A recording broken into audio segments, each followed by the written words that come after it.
ఆయన 950 సంవత్సరాలు 900 సంవత్సరాలు 970 సంవత్సరాలు బతికిన కూడా ఉన్నారండి. కానీ దేవుడు ఎందుకో 120 సంవత్సరాలకే తీసుకొచ్చాడు. అసలు భూమి మీద నరులకి 120 సంవత్సరాలే ఇచ్చాడండి. అది ఎప్పుడో కాదు, నోహా కాలంలో భూమి మీద జనులు విస్తరించబడ్డప్పుడు నరులు భూమి అంతా నిండి ఉన్నారు. వారికి 120 సంవత్సరాలే గడువిచ్చాడు ఈ భూమి మీద. అసలు గడువు ఎందుకు ఇచ్చాడు ఈ 120 సంవత్సరాలు అంటే, వారు భూమి మీద అక్రమిష్టమై, అంటే వారు మనసుకు నచ్చినట్టు స్త్రీలను వివాహం చేసుకుంటున్నారండి.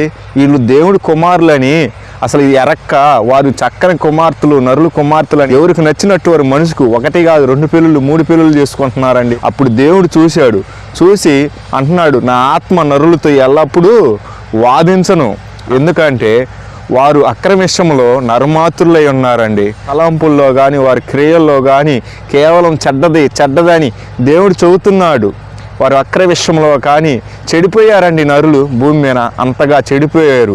దేవుడు సంతాపము నొంది, దేవుడు హృదయంలో నొచ్చుకున్నారు. వీళ్ళని ఎందుకు చేశాను, వీళ్ళని ఎందుకు సృష్టించాను నేను, దేవుడు నొచ్చుకునేంతగా చెడిపోయారు. అందుకే దేవుడు అంటున్నాడు, నేను వీళ్ళని సృష్టించినందుకు ఈ భూమి మీద నశింపజేస్తాను, వీళ్ళని తుడిచివేస్తాను అని చెప్పేశాడండి.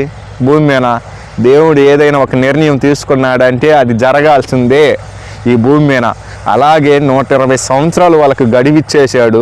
ఈ 120 సంవత్సరాల్లో వాళ్ళు మారతారని దేవుడు చూస్తున్నాడు. ఈ భూమి మీద ఉన్న నరులనైనా సరే, భూజంతువులైనా సరే, ఆకాశ పశువులనైనా సరే, భూమి మీద పాకే పురుగులనైనా సరే ఈ భూమి మీద ఉండకుండా తుడిచివేస్తాను అని నోహాతో చెప్పివేశాడు. ఈ నోహాకు 120 సంవత్సరాలు ఇచ్చాడండి గడువు. ఈ 120 సంవత్సరాల్లో నువ్వు ఓడను నిర్మాణించుకో, సువార్తను ప్రకటించేసేయి అని చెప్పేశాడు. ఈ లోపు ఎవరైనా మారితే మారాడు, లేకపోతే లేదు, వారి ఇష్టానుసారంగా జీవిస్తే ఈ భూమి మీద జలప్రవాహము తెప్పిస్తున్నాను, ఈ భూమిని తుడిచివేయపోతున్నాను అని నోహాకు చెప్పేశాడండి. మన వీడియో నచ్చితే లైక్ చేయండి, మన ఛానల్ సబ్స్క్రైబ్ చేసుకొని మన పేజీని ఫాలో అవ్వండి. దేవునికే మహిమ కలుగును గాక.